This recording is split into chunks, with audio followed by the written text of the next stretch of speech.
여러분은 처음 만난 사람이 건네준 음료를 아무 의심 없이 마실 수 있을까요? 사실 대부분은 별 생각 없이 마시게 됩니다. 하지만 2026년 초 서울 강북의 한 모텔에서 그 평범한 행동 하나가 끔찍한 사건으로 이어집니다. 그리고 이 사건은 단순한 사고가 아니라 경찰이 조사할수록 점점 더 섬뜩한 이야기로 바뀌기 시작합니다. 사건은 2025년 12월로 거슬러 올라갑니다. 한 남성이 지인과 만난 뒤 갑자기 의식을 잃고 쓰러집니다. 그는 병원으로 옮겨졌지만 무려 이틀 가까이 깨어나지 못합니다. 당시 주변 사람들은 단순한 약물 사고라고 생각했습니다. 하지만 나중에 경찰이 수사를 진행하면서 이 사건이 이후 벌어질 사건들과 연결될 가능성이 제기됩니다.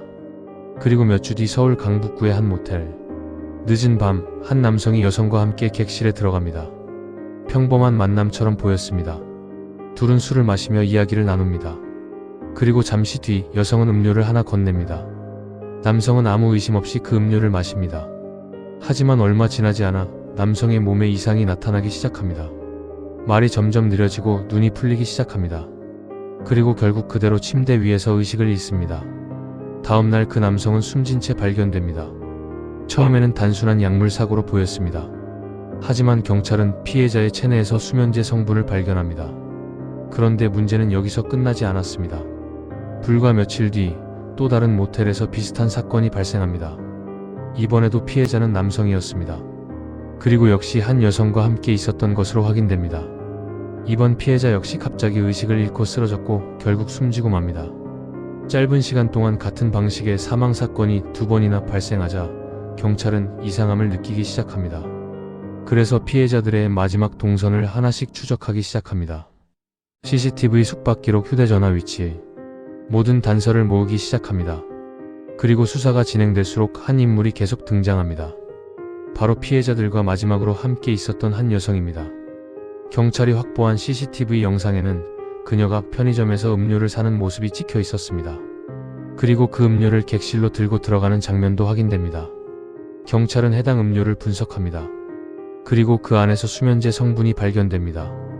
이 수면제는 원래 불면증이나 불안장애 치료에 사용하는 약입니다. 하지만 술과 함께 복용할 경우 강한 진정작용이 나타날 수 있습니다. 특히 과량 복용하면 호흡이 억제되면서 매우 위험한 상황이 될 수 있습니다. 경찰은 그녀의 휴대폰을 포렌식하기 시작합니다. 그리고 여기서 충격적인 기록이 발견됩니다.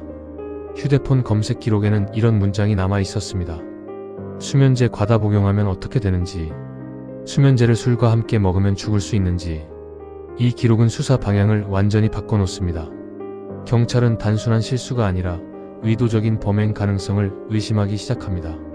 결국 경찰은 해당 여성을 체포합니다. 조사 과정에서 경찰은 그녀가 여러 남성들에게 수면제가 섞인 음료를 건넨 정황을 확인합니다. 그리고 조사 중 또 다른 사실이 드러납니다. 비슷한 방식으로 약물을 마셨지만 목숨을 잃지 않은 피해자가 더 있을 가능성입니다.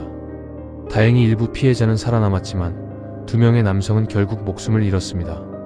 그렇다면 왜 이런 범죄가 벌어진 걸까요? 수사 과정에서 여러 가지 추측이 나왔습니다. 금전 문제였을 가능성, 혹은 단순한 범행 실험이었을 가능성, 남자에 대한 불신, 불만, 혐오증 가능성, 아님 사이코패스. 하지만 정확한 범행 동기와 심리는 여전히 완전히 밝혀지지 않은 부분이 남아 있습니다. 확실한 것은 단 하나입니다. 서울의 평범한 모텔 방에서 벌어진 이 사건은 두 사람의 목숨을 앗아갔고 많은 사람들에게 큰 충격을 남겼다는 사실입니다.